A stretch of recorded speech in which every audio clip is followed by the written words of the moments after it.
Halo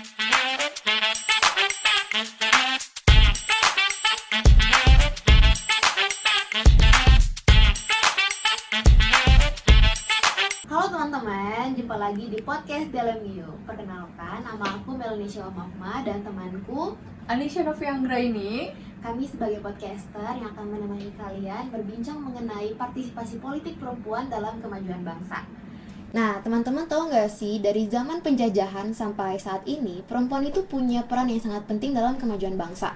Nah, kita bisa mengingat dulu waktu kita SMA nih, kita belajar sejarah ya. Kita belajar tentang pahlawan-pahlawan perempuan yang berjuang pada masa-masa itu, seperti R.A. Kartini, Cut Nyadien, ada Cut Mutia juga, di mana mereka itu hidup di tengah masa-masa patriarki, di mana mereka itu nggak bisa berperan secara langsung, tapi dalam perjuangan mereka itu bisa berjuang semaksimal mungkin untuk memperjuangkan hak-hak sosial, hak-hak perempuan dalam pendidikan, dan juga mereka itu ada yang sampai mengikut turun langsung dalam peperangan melawan penjajahan gitu. Jadi dari contoh-contoh seperti itu kita bisa melihat bahwa ketika perempuan itu dibatasi, malah itu menjadi sebuah penghambat bagi kemajuan bangsa. Bener nggak, Anis? Mungkin Betul. Anis mau nambahin beberapa pendapat atau statement gitu, boleh?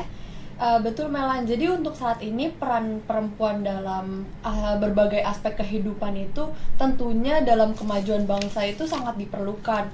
Nah, jadi di Indonesia sendiri pun udah banyak partisipasi politik perempuan, contohnya seperti Ibu Menteri Keuangan kita yaitu Ibu Sri Mulyani yang menuai banyak prestasi. Lalu ada juga Ibu Ketua DPR RI kita yaitu Ibu Puan Maharani yang menduduki kedudukan tertinggi di DPR. Selain itu juga ada mantan Menteri Kelautan dan Perikanan yaitu Ibu Susi Pujiastuti yang berani menenggelamkan kapal-kapal ikan di Natuna. Jadi kita akan membahas lebih jauh tentang partisipasi politik perempuan. Tapi kita nggak hanya berdua nih Melan. Kita ditemani oleh Kak Muti. Halo. Mungkin kakak boleh perkenalkan diri kakak. Oke, halo semuanya. Perkenalkan, nama aku Muti. Aku dari Ilmu Politik angkatan 20 sekarang. Kita juga FISIP. Oh, kalian FISIP ya? Halo FISIP. Oke. Makasih ya Kak udah mau datang di podcast Dalam You Yeah. ini. Makasih juga udah jadi partisipasi perempuan yang akan mengangkat Yang akan kita bahas yang nanti kita ya. bahas topik ini nanti. gitu. Oke. Sebelum kita ngomong banyak banget hari ini, mungkin kakak bisa ngasih pandangan dulu nih, pandangan dasar kita tentang perbedaan partisipasi gender di Indonesia. Oke, dari pendapat aku gitu ya terkait partisipasi gender di Indonesia itu sudah dimulainya lama banget. Tentunya kita kan mengenal tanggal 22 Desember itu sebagai Hari Kartini gitu ya. Padahal pada konteks sejarahnya itu di tanggal 22 Desember kita dari pendahulu kita telah mengadakan Kongres Perempuan pertama. Itu bertujuannya untuk apa? Tentunya untuk meningkatkan rasa nasionalisme terhadap perempuan-perempuan di Indonesia. Dan juga untuk menciptakan partisipasi politik di perempuan Indonesia saat itu kayak gitu. Nah, terus juga kenapa akhirnya kita bisa duduk di sini terus ngobrol bareng-bareng, ikut berpendidikan, itu juga ada andilnya dari para pendahulu kita sebelumnya yang memperjuangkan hak-hak pendidikan terhadap perempuan kayak gitu ya. Terus juga sekarang tuh banyak adanya ketidakadilan gender. Bermulanya karena apa? Itu salah satunya karena masih banyak nih anggapan-anggapan masyarakat tentang gender dan jenis kelamin itu sama. Padahal kalau dari teorinya sendiri, gender dan jenis kelamin itu bisa dibilang sangat berbeda gitu, karena jenis kelamin kan berpatokannya pada kondisi kodrat gitu, kondisi alamiah yang mana bisa dikatakan fisiknya dari seseorang itu kelihatan dari laki-laki yang punya jakun, terus perempuan yang memang memiliki payudara kayak gitu. Nah itu kan bisa dibilang jenis kelamin. Tetapi Kalau untuk perempuan sendiri itu kan secara gender atau dalam teori gender gitu timbul karena adanya konstruksi masyarakat kayak dalam budaya, dalam pandangan nilai-nilainya yang memandang perempuan itu lebih ke ranah domestik, ya dalam Ngurus ranah rumah tangga, iya cuman kayak ngurusin hal-hal berbau private gitu. Iya, private. Sedangkan kalau laki-laki itu bisa lebih ranahnya bebas, lebih luas, iya ya. dalam hal yang publik bisa lebih leluasa gitu. Nah makanya timbul ketidakadilan gender dan adanya perbedaan partisipasi gitu, kayak gitu sih. Oh, begitu. Oh gitu Kak. Nah, jadi tuh aku pernah baca Kak, menurut survei Kementerian Koordinator Bidang Pembangunan Manusia dan Kebudayaan itu kuota untuk partisipasi politik perempuan ini cuma di angka minimal tuh 30% gitu tuh. Kak. Nah, menurut Kakak tuh apa sih yang jadi penyebab rendahnya angka partisipasi itu gitu? Oke, jadi kan di Indonesia itu salah satu cara pemerintah bisa meningkatkan partisipasi lewat adanya upaya kebijakan afirmatif gitu. Yang tadi kamu sebutin, kuota 30% itu salah satu bentuk contoh upayanya. Namun pada realitasnya ternyata kan dari pemilu 2014, 2019 terus sekarang 2019-2024 itu kuotanya nggak pernah terpenuhi. Jadi justru yang dilihat itu keterwakilan perempuan semakin dari tahun ke tahun itu naik turun gitu loh, dan naik turunnya itu nggak pernah sampai mencapai 30% keterwakilan. Nah terus juga kenapa akhirnya ada beberapa faktor ya yang melatar belakangi rendahnya keterwakilan. Itu pertama tentu dari stigma masyarakat yang memandang bahwa seperti yang aku bilang gitu, gender kan berarti konstruksi sosial yang dilekatkan pada laki-laki dan perempuan. Nah, stigma masyarakat gitu terhadap perempuan, mengenal perempuan itu bersifat lebih kayak hal-hal yang bersifat perasaan gitu loh, bukan yang secara logika, terus juga yang lebih mengutamakan perasaannya sendiri dibandingkan logika kayak gitu loh. Jadi ada anggapan-anggapan masyarakat bahwa perempuan dirasa tidak mampu untuk bidang kepemimpinan atau bidang legislatif. Nah akhirnya itu juga berdampak pada rendahnya keterwakilan perempuan untuk maju ke ranah legislatif seperti DPR, DPRD dan sebagainya. Nah terus juga faktor keduanya adanya sumber daya, bisa itu ekonomi, terus juga dukungan caleg perempuan itu kayak lebih sedikit daripada laki-lakinya. Jadi kayak perempuan itu bisa dibilang ibaratnya tuh minder gitu untuk bisa maju karena itu tadi ya, untuk sumber dayanya sendiri masih dirasa rendah atau nggak masih dirasa kurang dibandingkan laki-laki yang punya kesempatan lebih banyak melalui dukungan, melalui ekonominya. Terus juga mungkin faktor yang ketiganya ada beberapa budaya tertentu yang memang mensyaratkan perempuan tuh tidak boleh bekerja atau enggak perempuan yang hanya di ranah rumah tangga, di ranah domestik. Jadi itu menghambat perempuan untuk bisa berpartisipasi terutamanya dalam ranah politik kan. Jadi ya bisa dibilang tiga hal ini tuh berdampak pada rendahnya keterwakilan karena perempuan tuh kesempatannya tidak sama dengan laki-laki, kayak gitu sih. Nah, ini kan kita udah memasuki tahun-tahun politik yang dimana tahun depan tuh udah banyak yang daftar menjadi caleg ya Kak. Kalau misalnya di tahun depan partisipasi politik perempuan itu akan seimbang nih dan partisipasi gender itu bakal seimbang, itu menurut Kakak gimana, apa yang jadi pengaruh dinamika perpolitikan di Indonesia dalam kemajuan bangsa ini gitu? Oke, kalau dari buku yang pernah aku baca terkait gender dan politik, salah satu dampak yang memang bisa dirasakan adalah adanya partisipasi perempuan tentu bisa mengakomodir kebutuhan dan kepentingan perempuan itu sendiri. Jadi dengan perempuan yang banyak ikut dalam legislatif seperti DPR, itu tentu perempuan punya kesempatan lebih besar dalam menyuarakan kebutuhan mereka sendiri gitu. Jadi ya prosesnya itu bisa dibilang perempuan yang lebih mengetahui keadaan dari perempuan itu sendiri, karena kan nggak mungkin kita minta kayak adanya cuti haid, cuti melahirkan dan menyusui itu kepada laki-laki, karena kan mereka nggak merasakan hal demikian. Makanya dengan adanya partisipasi perempuan, tentu yang pertama bisa ikut menyuarakan kebutuhan-kebutuhan perempuan dan juga menciptakan regulasi ataupun undang-undang yang peduli atau peka terhadap gender, terutamanya perempuan di sini.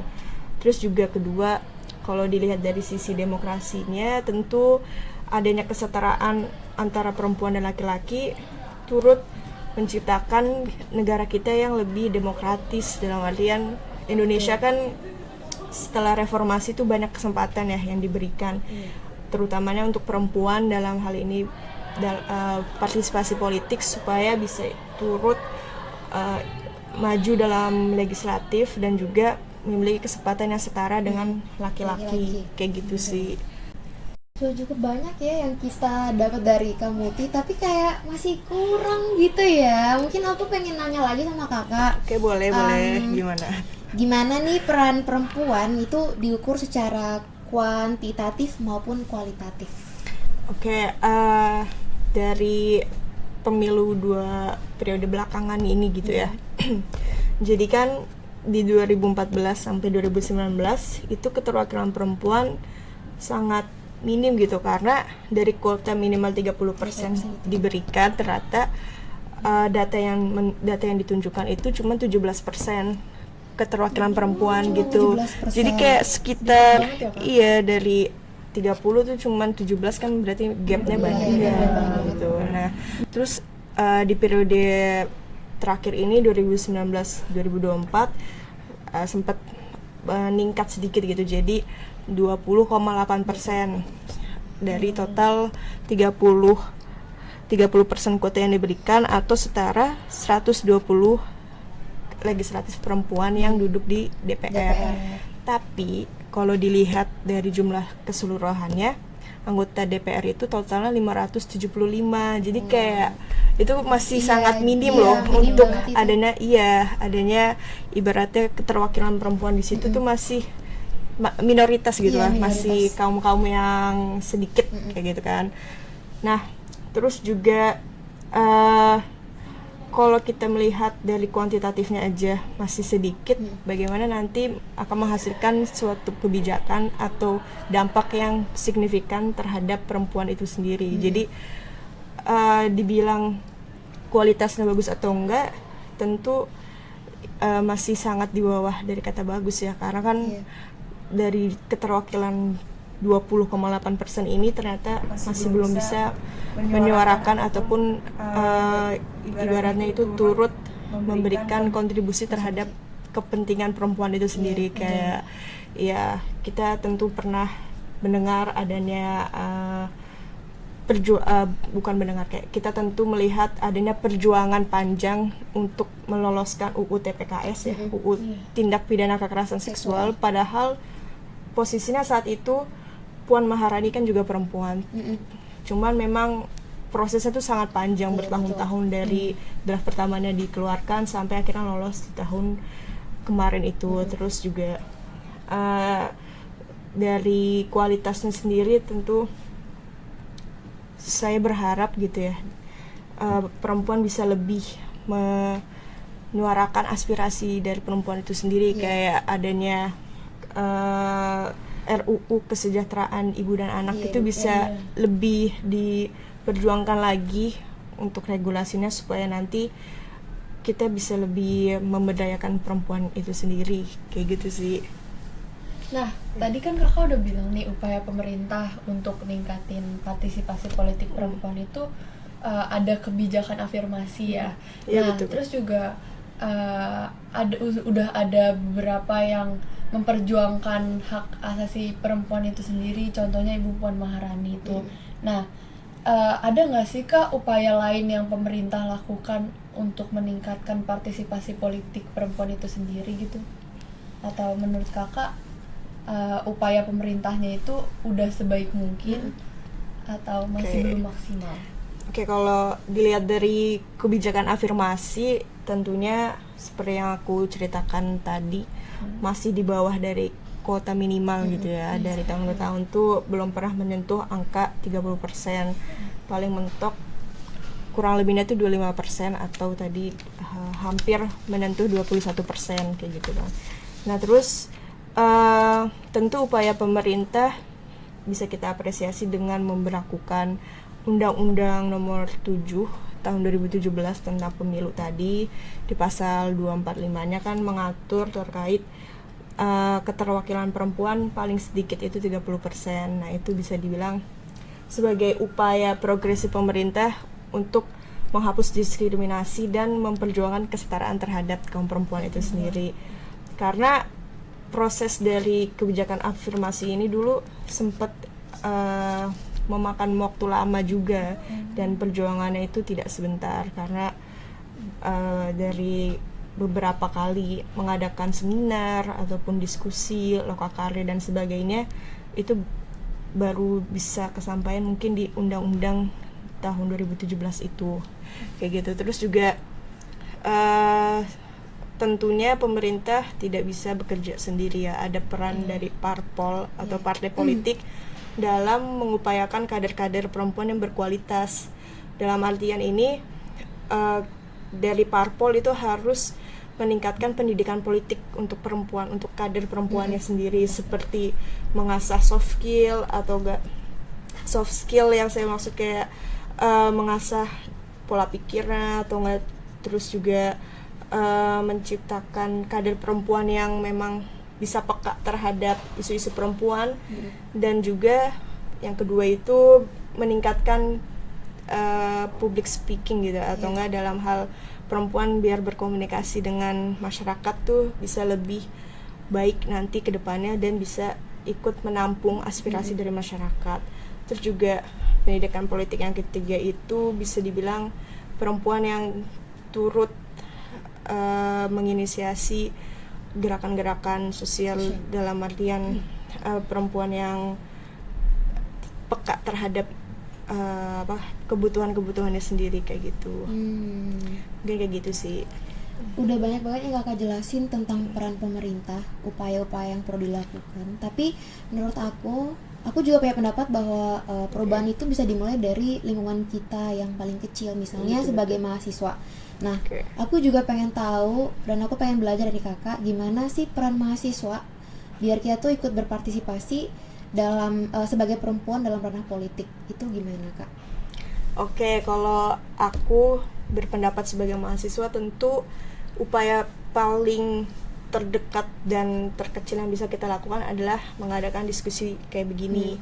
Jadi dengan kita ikut ngobrol terus menyuarakan isu-isu perempuan itu secara tidak langsung kalian memberikan atau menyebarkan kesadaran kepada masyarakat bahwa isu perempuan itu penting. Terus juga isu perempuan itu terutama aku sendiri sebagai perempuan itu sangat dekat dengan kita sebagai perempuan itu sendiri loh, kayak gitu. Terus juga selain diskusi ataupun menginisiasi ibaratnya menginisiasi diskusi tentang perempuan, kita tentu bisa membangun relasi atau enggak berjejaring dengan sesama teman ataupun aktivis yang memiliki peka atau perhatian terhadap isu perempuan itu sendiri. Jadi kita bisa berteman, berrelasi dengan mereka supaya mendapatkan update atau enggak kabar-kabar terkini mengenai isu perempuan. Terus juga yang ketiga, kita bisa ikut menginisiasi atau sekadar melakukan gerakan sosial bersama teman-teman lain untuk mengupayakan adanya kesetaraan dan juga menghilangkan stigma diskriminasi terhadap perempuan. Itu bisa kita lakuin dengan ikut gerakan sosial atau enggak yang terdekat ini di akhir November sampai 16 hari ke depan itu biasanya ada 16 hari anti kekerasan terhadap perempuan. Itu juga bisa kalian ikuti sebagai bentuk penghapusan kekerasan terutama psikis dan juga non psikis psikis ataupun fisik, lalu kekerasan seksual terkhususnya terhadap perempuan itu sendiri, supaya kita bisa lebih peka nih terhadap isu-isu perempuan dan menghilangkan kekerasan itu sendiri. Terus juga yang keempat dan tidak kalah pentingnya, kita turut mendukung caleg-caleg perempuan di luar sana supaya bisa lebih banyak mendapatkan suara gitu ya. Jadi kayak kita bisa ikut memilih, terus juga ikut mengkampanyekan caleg-caleg perempuan ini, atau upaya yang kelima, kita sendiri ikut sebagai caleg perempuan itu sendiri. Kalau dari kalian ada yang tertarik gitu ya mengupayakan isu perempuan, bisa dengan kita sebagai perempuan ikut menyalonkan dirinya lewat caleg gitu. Mungkin kayak gitu sih. Banyak banget sih yang udah kita dapat hari ini. Betul, udah dari awal kita banyak ngomong dan ini udah ada kesimpulannya nih. Kesimpulannya aduh keren banget, karena dari awal kita udah ngomong dari sejarah tokoh-tokoh pahlawan perempuan yang memperjuangkan hak-hak perempuan di masa-masa mereka ada masa patriarki itu. Mereka berjuang sampai masuk di zaman sekarang di mana menteri-menteri kita, menteri-menteri perempuan yang juga turut memperjuangkan negara kita dan juga membuktikan bahwa perempuan juga bisa berpartisipasi dan juga setara dalam politik di Indonesia untuk kemajuan bangsa juga. Betul. Gitu. Jangan lupa loh Melan, ada mantan presiden kita juga, Ibu Siapa? Megawati Oh iya, Soekarno Bu Putri. Megawati juga. Betul. Terima kasih Bu Jadi Mega. Bu Megawati itu partisipasi politik perempuan pertama yang ada di Indonesia loh. Iya, Satu presiden pertama dan presiden satu-satunya nggak sih? Iya, betul. Betul. Benar-benar. Oke. Gimana Kak? Mungkin ada kesan atau pesan yang pengen disampaikan boleh. lagi sebagai Nyampain pesan, Kak. Itu tentunya juga buat perempuan yang masih takut dalam berpolitik gitu Kak. Kan masih banyak juga. Nah, atau enggak perempuan yang takut untuk ngomongin tentang hal-hal berbau politik. Jadi mungkin ada pesan yang bisa kamu sampaikan. Oke, tentunya aku berharap perempuan Indonesia itu nggak minder dengan kemampuannya sendiri, karena mereka setara loh untuk bisa duduk di ranah legislatif ataupun sebagai partisipator politik gitu ya. Tentunya perempuan Indonesia itu sangat mengagumkan ya dengan mereka yang bisa dibilang udah mengurus ranah domestik, terus juga ikut dalam andil politik. Tentu saya sangat mengapresiasinya, dan jangan takut untuk dibilang baperan ataupun terlalu mengandalkan perasaan, karena itu sisi positifnya jadi perempuan. Kita tidak harus menggunakan cara-cara kekerasan ataupun militeristik, tetapi juga bisa mengupayakan perdamaian dengan jalur diplomasi ataupun dengan jalur-jalur yang non kekerasan itu. Kayak ya selayaknya perempuan tentu akan lebih nyaman untuk mengobrol nantinya dengan perempuan, dan itu peran kita ke depannya dalam mengupayakan perempuan di ruang aman selanjutnya. Kayak gitu sih. Terus ya palingan jangan minder terhadap kemampuan kita sendiri, karena kita punya potensi yang setara, dan pergunakan kuota 30% dengan semaksimal mungkin supaya bisa tercukupi, dan semoga di pemilu 2024 nanti kuota ini bisa semakin maksimal dan tidak semata-mata hanya karena pemenuhan jadi asal-asalan gitu. Semoga bisa lebih berkualitas lagi perempuan yang menyalonkan dirinya nantinya. Kayak gitu sih.